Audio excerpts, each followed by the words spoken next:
4133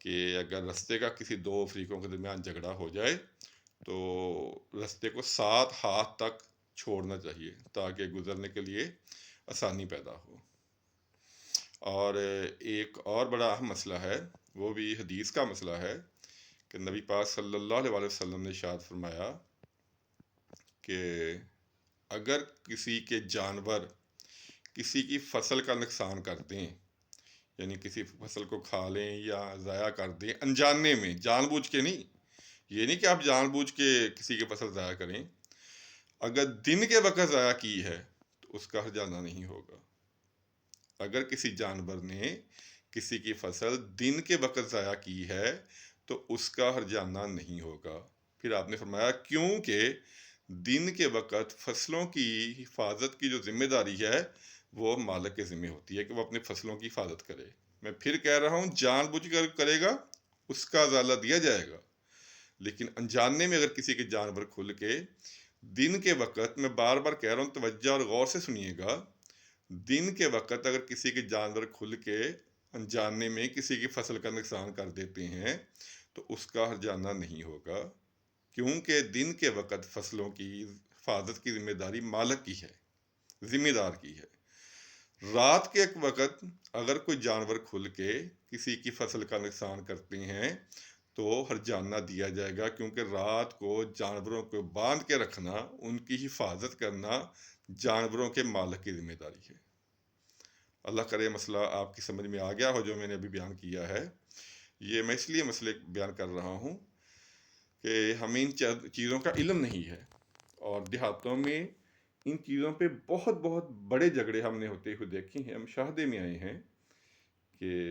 اگر کسی کے جانور نے کسی کی فصل کا نقصان کر دیا تو قتل تک ہو جاتے ہیں۔ یہ اکثر دیکھنے میں یہ چیز آتی ہے، تو اس لیے میں بیان کر رہا ہوں تاکہ ہمیں ان چیزوں کا علم ہونا چاہیے۔ اور دوسری ایک اور چیز ہے، یہ پہلے بھی بیان ہو چکا ہے، کیونکہ جانوروں کا ذکر چل رہا ہے اس لیے میں نے کہا یہ بیان کر دیں۔ مشکات شریف میں ہے، چیپٹر ہے کتاب اللباس۔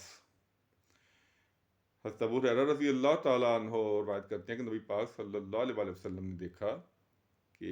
آپ سرکار کہیں سے گزر رہے تھے، ایک آدمی کبوتر کے پیچھے بھاگ رہا تھا، تو آپ صلی اللہ علیہ وسلم شاہ فرمایا یہ شیطان ہے جو شیطان کے پیچھے بھاگ رہا ہے۔ ہمارے دیہاتوں میں تو لوگ سارا سارا دن، ساری ساری رات کبوتروں کے پیچھے بھاگتے رہتے ہیں، بڑے بڑے قیمتی کبوتر رکھے ہوئے ہیں۔ جو پڑھے لکھے لوگ ہیں، پڑھی لکھی فیملیز ہیں، جو اچھی طرح جانتے ہیں، وہ کبوتر بازی میں مشغول رہتے ہیں۔ تو ائمہ کرام نے اس کی وضاحت فرمائی ہے کیونکہ یہ فضول کام ہے۔ کبوتر کو شیطان اس لیے کہا گیا کہ وہ لوگوں کو اپنے پیچھے لگا رہا ہے فضول کام میں، اور جو انسان کو شیطان اس لیے کہا گیا ہے کہ وہ فضول وقت ضائع کر رہا ہے ایک فضول چیز کے پیچھے۔ یعنی کبوتر بازی جو ہے وہ اسلام میں جائز نہیں ہے، لیکن آپ دیکھیں کہ ہماری بدقسمتی ہے یہ کہ خاص طور پہ شہروں میں بھی آج کل یہ رواج ہو گیا، اور بڑی پڑھی لکھی فیملیز ہیں، جو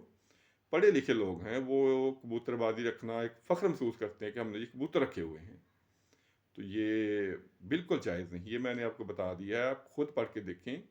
مشکات شریف میں یہ حدیث موجود ہے، ابو داؤد میں بھی غالباً موجود ہے، کتاب اللباس میں موجود ہے، یہ چیپٹر کتاب اللباس ہے، اس کو آپ کھول کے دیکھیں تو انشاءاللہ آپ کو یہ حدیث مل جائے گی۔ اور کتے کے بارے میں تو تقریباً سبھی جانتے ہیں کہ اگر آپ نے کتا رکھا ہوا ہے گھر کی رکھوالی کے لیے تو پھر تو ٹھیک ہے، یا جانوروں کی رکھوالی کے لیے۔ اگر شوقیہ رکھا ہے تو آپ کے ثواب میں 2 قرات روزانہ کمی ہوتی رہے گی، 2 قرات روزانہ کمی ہوتی رہے گی آپ کے ثواب میں، آپ کی نیکیوں میں، اور 2 قرات جو ہے وہ 2 احد پہاڑ کے برابر ہوتا ہے۔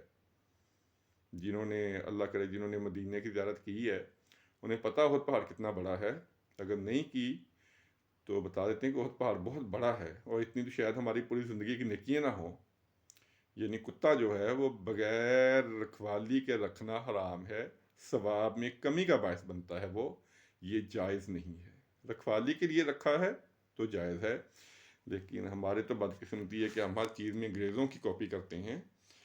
تو کتوں کو گھروں میں لے آتے ہیں، اپنے پاس لاتے ہیں، یہ نجس جانور ہے،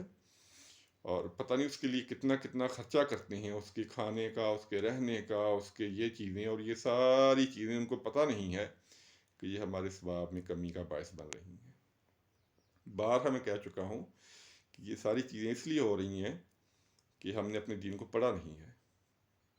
نبی پاک صلی اللہ علیہ وسلم تو زندگی کی ہر چیز ہمیں بتا دی ہے، ہر چیز ہمیں بتا دی ہے، لیکن ہم نے قسم کھائی ہے کہ ہم نے اپنے دین کو نہیں پڑھنا، ہم نے حدیث کا مطالعہ نہیں کرنا، ہمارے پاس ٹائم نہیں ہے، ہمارے پاس فضول کاموں کے لیے بہت ٹائم ہے، لیکن مسائل کو پڑھنے کے لیے جن کی ہمیں زندگی کے ہر قدم پہ ضرورت ہے وہ ہمارے پاس وقت نہیں ہے۔ ایک اور مسئلہ ذہن میں آ گیا، جانوروں کے متعلق ہی ہے، اس پہ پہلے بحث بڑی ہو چکی ہے، توجہ سے سنیے گا کہ اگر آپ نے وضو کیا ہوا ہے اور آپ نے کسی جانور کا گوشت کھایا ہے، آپ کو دوبارہ وضو کی ضرورت نہیں ہے، آپ نماز پڑھ سکتے ہیں۔ لیکن اگر آپ نے اونٹ کا گوشت کھایا ہے، مثلا وضو کیا تھا، پھر آپ نے اونٹ کا گوشت کھا لیا، اب آپ نماز نہیں پڑھ سکتے، آپ کو دوبارہ وضو کرنا پڑے گا، کیونکہ اونٹ کا گوشت کھانے پہ وضو کیا جاتا ہے دوبارہ، اور کسی جانور کے گوشت کھانے پہ دوبارہ وضو کی ضرورت نہیں ہوتی، لیکن اونٹ کا گوشت اگر آپ کھائیں گے تو آپ کو دوبارہ وضو لازمی کرنا پڑے گا۔ یہ کچھ مسائل تھے جو جانوروں کو ریلیٹڈ تھے، کیونکہ تقریباً دیہاتوں میں تو ہر جگہ لوگ جانور وغیرہ پالتے ہیں۔ اور ایک اور مسئلہ ذہن میں آ گیا اس وقت کہ ہمارے اکثر یہ ہوتا ہے کہ جو جانور بیچنے والے ہیں، اگر کو پتہ چل جائے ان کو خریدار آ رہا ہے تو وہ بکری یا بھینس یا گائے کے تھن کا دودھ روک لیتے ہیں۔ مثلا پتہ چلا جی آج کل ایک کسٹمر نے آنا ہے، تو شام کو ان کا دودھ نہیں دوتے یا صبح کے ٹائم نہیں دوتے، تو اس وقت دودھ پھر وہ زیادہ دیتی ہیں وقتی طور پہ، تو یہ اسلام میں حرام ہے، تھنوں میں دودھ روکنا یہ حرام ہے، یہ ناجائز ہے۔ اللہ تعالیٰ سے دعا ہے اللہ تعالیٰ مسائل کو سمجھنے کی توفیق عطا فرمائے۔ یہ ہمارے لیے بہت ضروری ہیں، یہ بہت ضروری ہیں کہ ہمیں جو ہمارے روزمرہ کے مسائل ہیں جن کو ہم اہمیت نہیں دیتے اور نا علمی کی وجہ سے ہم گناہ کرتے ہیں۔ اب یہ جو مسائل میں نے چھوٹے چھوٹے ہیں، دیکھنے میں تو کوئی اتنے بڑے مسائل محسوس نہیں ہوتے، لیکن اگر آپ غور کریں گے تو روزمرہ زندگی میں ہمارا ان سے واسطہ پڑ رہا ہے، لازمی پڑتا ہوگا۔ جانوروں کے مسائل، رستے کے مسائل، اور بھی بہت ساری چھوٹی چھوٹی چیزیں ہیں، تو خدا را حدیث کی کتب کو پڑھا کریں تاکہ ہمیں مسائل کا پتہ چلتا رہے۔ اور تقریباً میں ہر جگہ کہتا ہوں کہ نماز کی پابندی خدا را ضرور کیا کریں۔ اللہ تعالیٰ سے دعا ہے اللہ تعالیٰ سمجھنے کی توفیق عطا فرمائے اور عمل کرنے کی توفیق عطا فرمائے، آمین ثم آمین۔ السلام علیکم ورحمۃ اللہ وبرکاتہ۔